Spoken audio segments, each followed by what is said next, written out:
औज़ुबिल्लाहिमिनश्शैतानिर्रजीम बिस्मिल्लाहिर्रहमानिर्रहीम। Welcome to my online channel Train Your Brain in English with Mohammad Ishaq Faridi. तो आज हम दूसरे लेसन में जो है पढ़ेंगे जो पिछले लेसन का तसलसल है।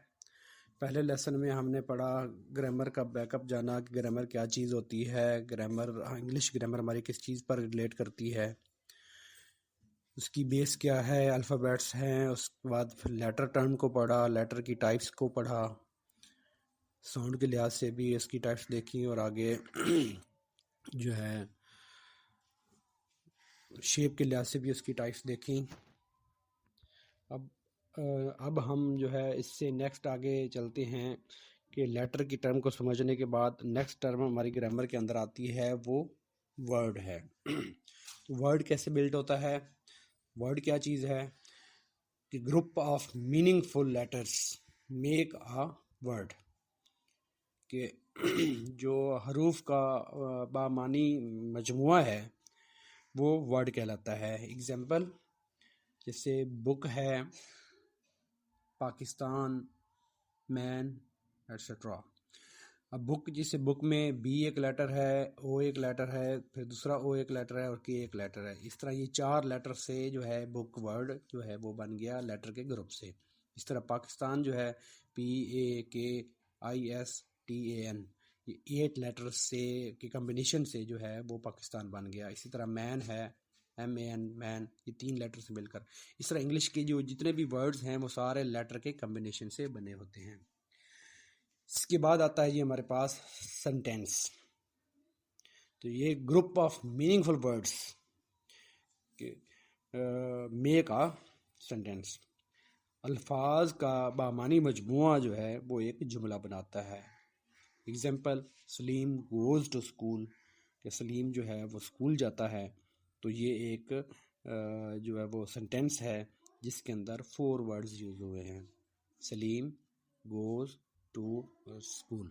इस तरह जो है वर्ड्स के कम्बिनेशन से एक सेंटेंस तैयार हो जाता है।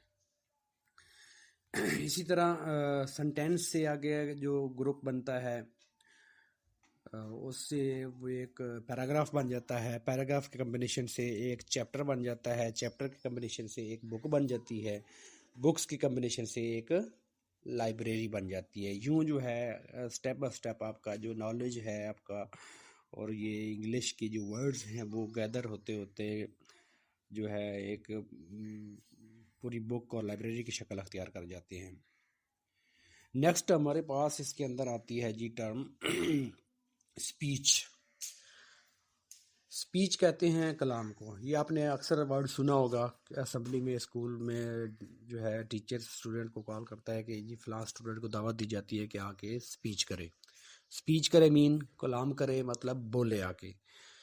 तो इंग्लिश की टर्म में भी वही स्पीच यूज़ होता है कि इंग्लिश के अंदर जो हम बोलते हैं वो हमारा स्पीच कहलाता है।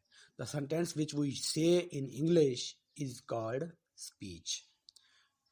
Example I am learning English now.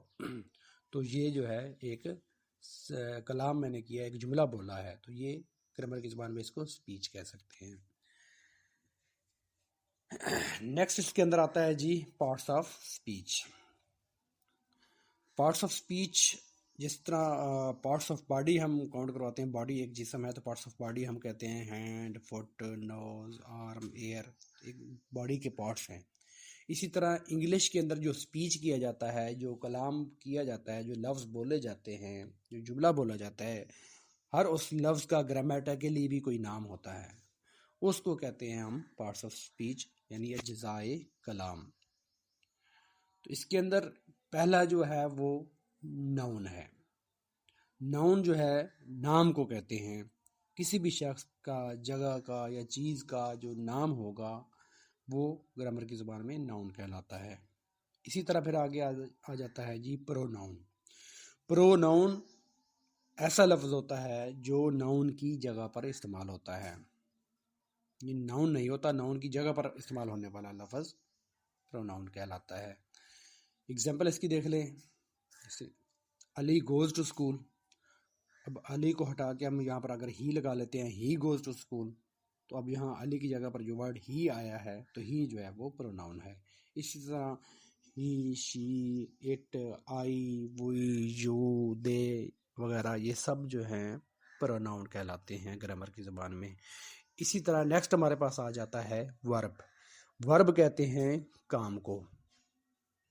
जो भी वर्ड एक्शन को, हमारे अमल को, हमारे काम को जाहिर करेगा वो वर्ब कहलाएगा। एग्जाम्पल इसमें देख लें, जैसे रीड पढ़ना एक काम है, राइट लिखना एक काम है, प्ले खेलना एक काम है, वाचिंग टीवी वॉच करना जो है ये भी एक काम है। कोई भी एक्शन है जो, वो हमारा वर्ब कहलाता है। इसी तरह नेक्स्ट आ जाता है जी एड वर्ब, यानी वर्ब में ऐड करना, वर्ब के मीनिंग में इजाफा करना, वर्ब की वजाहत करना। जो लफ्ज़ काम की वजाहत करेगा, काम नहीं होगा लेकिन काम की वजाहत करेगा, वो जो है एडवर्ब कहलाता है। नेक्स्ट हमारे पास आ जाता है जी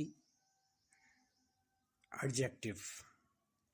तो एडजेक्टिव जो है ये भी इजाफा करता है, लेकिन ये नाउन या प्रोनाउन के मानी में इजाफा करता है, यानी ये नाउन या प्रोनाउन की वजाहत करता है। जो लफ्ज़ नाउन या प्रोनाउन की वजाहत करेगा वो एडजेक्टिव कहलाएगा। एडवर्ब काम की वजाहत करता है और एडजेक्टिव ये नाउन या प्रोनाउन की वजाहत करता है। नेक्स्ट हमारे पास आ जाता है जी कंजंक्शन। कंजंक्शन जो है ये ऐसा वर्ड होता है जो दो लफ्ज़ों या दो जुमलों को मिलाने के लिए इस्तेमाल होता है। एग्जाम्पल इसकी, जैसे एंड, और, बट, बिकॉज, सो, ये सब इस तरह के जो वर्ड हैं जो दो लफ्ज़ों या दो जुमलों को मिलाने के लिए इस्तेमाल हो रहे होते हैं वो कंजंक्शन कहलाते हैं। नेक्स्ट हमारे पास आ जाता है इंटरजेक्शन। इंटरजेक्शन जो है वो ऐसा लफ्ज़ होता है जो जज्बात के इजहार के लिए इस्तेमाल होता है। जो लफ्ज़ जज्बात के इजहार के लिए इस्तेमाल हो वो इंटरजेक्शन कहलाता है। जैसे हुर्रा, आहा, ओहो, हाय हाय, उफ, अलास, इस तरह के जो लफ्ज़ हमारे ज़बान से बोले जाते हैं वो इंटरजेक्शन कहलाते हैं ग्रामर की ज़बान में। इसी तरह आगे नेक्स्ट आ जाता है प्रपोजिशन। प्रपोजिशन जो है वो show the position of a noun, यानी ये किसी भी नाउन या प्रोनाउन की पोजीशन बताता है कि वो चीज़ कहाँ है। जैसे ऑन द टेबल में on, book is on the table, तो ऑन जो वर्ड है ये प्रपोजिशन है। On, at, under, near, before, behind, इस तरह के जो सारे लफ्ज़ हैं वो प्रपोजिशन है। इसके बाद हमारे पास आ जाता है ये लास्ट टर्म आर्टिकल्स। आपने देखा होगा कि इंग्लिश बुक के अंदर जो टेक्स्ट लिखा होता है उसके अंदर बहुत ज़्यादा जो है वर्ड ए, एन, द वगैरह इस्तेमाल होते हैं। इनको जो है हम आर्टिकल्स कहते हैं। ये तीन वर्ड हैं, ए, एन और द, इन तीन वर्ड्स को आर्टिकल कहा जाता है। तो इस तरह हमने आज देखा पार्ट्स ऑफ स्पीच के अंदर जो इस्तेमाल होने वाली टाइप्स हैं, ये कुल जो है वो 10 टाइप्स हैं, जिसको मिलाकर जो है ये एक हमारी बेस तैयार होती है, इंग्लिश की जो बुनियाद बनती है। इंग्लिश के अंदर जितने भी वर्ड हैं वो इन 9 या 10 पार्ट्स में से ही यूज़ होते हैं। इसके से बाहर कोई भी वर्ड नहीं होता। बेसिकली वो इनमें से किसी ना किसी से ज़रूर उसका तल्लुक़ होता है। तो नेक्स्ट इंशाल्लाह हम अगले लेसन को पढ़ेंगे, इसके आगे टाइप्स पढ़ेंगे। तो मिलते हैं फिर नेक्स्ट लेसन में, तब तक के लिए अल्लाह हाफिज़।